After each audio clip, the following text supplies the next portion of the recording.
Hello and welcome back to V2 Cloud Tutorials. In this tutorial, you will learn how to set up a two-factor authentication for your V2 Cloud account in 4 easy steps. Step 1.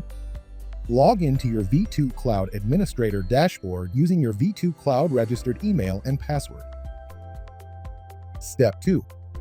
Click the Security tab on the left admin panel. Afterwards, on the right monitor side, you will notice 2 options for activating two-factor authentication. Step 3. Activating two-factor authenticator via mobile application. Simply download any two-factor authentication application. Once the application is installed on your mobile phone, simply scan the QR code provided, and once the V2 Cloud QR code is synced with your phone, a 6-digit number will start generating. Input this 6-digit number in the field below Mobile Authentication, and your mobile two-factor authentication will be activated. Step 4.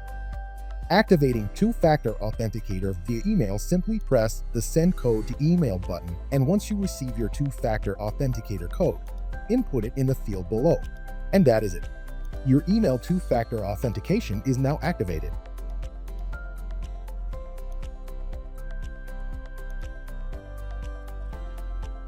That is all for this tutorial. Thank you for watching and see you on the next one.